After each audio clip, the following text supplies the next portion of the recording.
काष्ठा हैं ये जावेद जैसे लोग और बहुत से लोग हिंदुस्तान के मुसलमान जिनको इस देश में सब कुछ मिला है। दो रीज़न से बताता हूं, अभी दो रीज़न से जिनको इस देश में सब कुछ मिला है, लेकिन वो मुस्लिम कौम जिसे किसी कारण से बहुत से लोगों को, युवाओं को यहाँ पूरा हक नहीं मिल पाया है, नौकरी नहीं मिल पाई है, कामयाब नहीं हो पाए, इसी तरह बहुत से हिंदू भी नहीं हो पाए।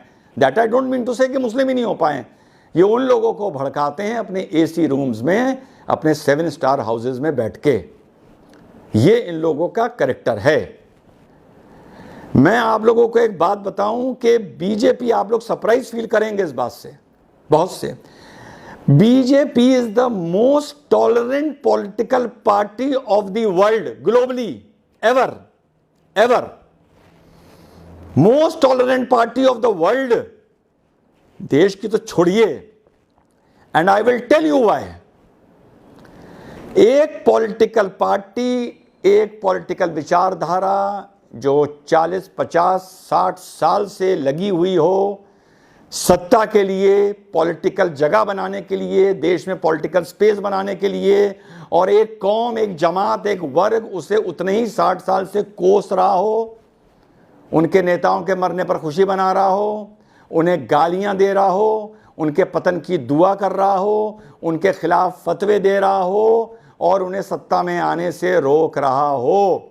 60-70 साल से यही चल रहा है, रोक रहा हो।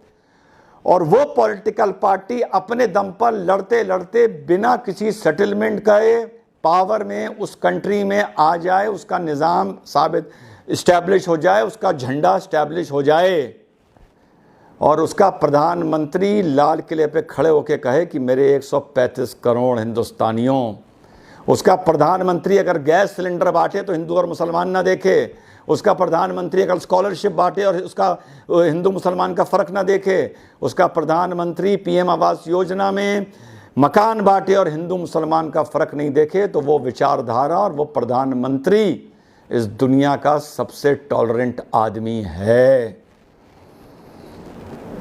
मुसलमानों, कोई ऐसी पॉलिटिकल पार्टी छांट लो और कसम खा लो इसको 10 साल वोट नहीं देंगे और उसके खिलाफ फतवे देने शुरू कर दो, चाहे वो कांग्रेस हो, चाहे वो सपा हो, चाहे वो दक्षिण भारत की हो, चाहे दुनिया में कहीं हो, अगर वो पावर में आ गई तुम्हें कूट कूट मारेगी, तुम्हें दड़ा दड़ा मारेगी, तुम्हारा जीना हराम कर देगी, उस जमीन पर तुम्हारे लिए दोजख बना देगी, दुनिया में कहीं भी और इस देश में भी। अरे बेशर्मों वाली तुम लोग बात करते हो, जावेद अख्तर जैसे लोग। कांग्रेस को तो तुमने वोट दिया और कांग्रेस ने तुम्हें कुत्तों की तरह मारा है, वोट भी लिया और तुम्हें कुत्तों की तरह मारा है कांग्रेस ने। क्या कर लिया तुमने कांग्रेस का? आज भी अपनी मरी में और अपनी फटी में जाके कांग्रेस को वोट देते हो। यही पॉलिटिकल पार्टियों को तुम वोट देना बंद कर दो तो तुमको एहसास होगा कि भाजपा क्या है, नरेंद्र मोदी क्या है और योगी क्या है और अमित शाह क्या है। कभी इस नजरिए से देख के सोचना, अगर मैं किसी पॉलिटिकल पार्टी का मान लो हेड होता, क्योंकि मैं अपने एग्जाम्पल दे के बात कर रहा हूं, यहां इसी बैकड्रॉप में बात हो रही है, मान लो मैं ऋषि कुमार सिंह होता, भाजपा का नेता होता, प्रधानमंत्री के पद तक पहुंच जाता, और तुमने मेरे पॉलिटिकल गॉडफादर्स को गालियां दी होती, उन्हें कोसा होता, उनके मरने की दुआएं की होती, उनके हारने की दुआएं की होती, और मैं 15 अगस्त को लाल किले पर पहुंच जाता, तो मैं उस नेचर का आदमी हूं, वहां खड़े होके बोलता मेरे 115 करोड़ हिंदुस्तानियों, और जो कहता कि आपने 135 क्यों नहीं कहा, मैं कहता चल हट, मेरी मर्जी, I am the prime minister without their vote, I am the prime minister without their vote तो एक अलग मैटर है, ये तो डेमोक्रेटिक राइट है, आप प्राइम मिनिस्टर को वोट ना दें। मैं प्रधानमंत्री हूं उनके कोसने के बाद, मैं प्रधानमंत्री हूं उनकी गालियों के बाद, मैं प्रधानमंत्री हूं उनके फतवों के बाद, मैं प्रधानमंत्री हूं उनकी एहसान फरामोशी के बाद, मैं प्रधानमंत्री हूं जब मेरे पॉलिटिकल गॉडफादर मरते हैं तो ये मिठाई बांटते हैं। नहीं करूंगा मैं इनकी गिनती, मैं लाल किले पे खड़े होकर ये बोलता, और अगर मुस्लिम वर्ल्ड मुझसे पूछता ह्यूमन राइट की दुहाई देते हुए कि ये आप क्या बोल रहे हैं, तो मैं उस मुस्लिम वर्ल्ड से बोलता अपनी मोनार्की संभालो, तुम्हारी यहाँ तो तुम्हें कोई एक जुबान भी खोल दे तो तुम उसकी जुबान खींच लेते हो, उसके बच्चों के जूते बना देते हो हम खालू देड़ के। तो मुझे ह्यूमन राइट ना सिखाओ, मुझे पता है मुझे क्या बोलना है। लाल किले पे खड़े होके एहसान फरामोश को ये एहसास कराना बहुत ज़रूरी होता है कि वो एहसान फरामोशी कर रहा है। मैं ये नहीं कह रहा कि मार दो काट दो, कुछ नहीं, लेकिन मैं तुम्हारी गिनती लाल किले पे खड़े होकर ना करता अगर मैं कोई हिंदू होता और मेरी पार्टी में प्रधानमंत्री की पद पर बैठा होता। तुम्हारे लोग का क्या कैरेक्टर रह गया है। तुम आरएसएस को तालिबान बोल रहे हो, तुम इन फ्रिंज एलिमेंट्स को तालिबान बोल रहे हो। तुम लोगों की ऐसी हालत हो गई है कि अगर एक कुत्ता किसी रैली में मोदी को काट ले तो तुम लोग उस कुत्ते को मस्जिद में लाओगे, उसे हार पहनाओगे, शाल पहनाओगे, उसे मटन बिरयानी खिलाओगे और कहोगे बहुत ही जन्नती कुत्ता है। ये वही कुत्ता है जो सूरह कैफ में अल्लाह ताला ने जिक्र किया था। तुम ये कहोगे। तुम लोग को पता है कैसा मुस्लिम लीडर चाहिए? तुम लोग की जो डेप्थ है सोचने की, और ये पढ़े लिखे मुसलमान की बात कर रहा हूं, अब्दुल पंचर वाले की नहीं कर रहा। तुम लोग की डेप्थ पता है क्या है?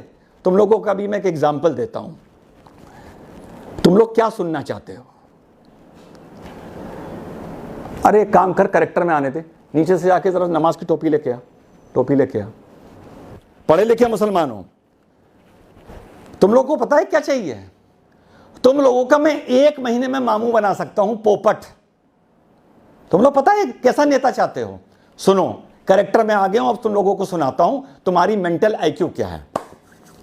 जलसा हो रहा है और मेरे हाथ में माइक है, ठीक है? अब मेरा भाषण सुनो। नरेंद्र मोदी सुन ले, इम्तिहान न ले मुसलमान की सब्र का। हमारी औरतें पत्थर उठाएंगी, हमारे बच्चे पत्थर उठाएंगे और तेरे गुरूर का आईना चुकना चूर कर देंगे नरेंद्र मोदी।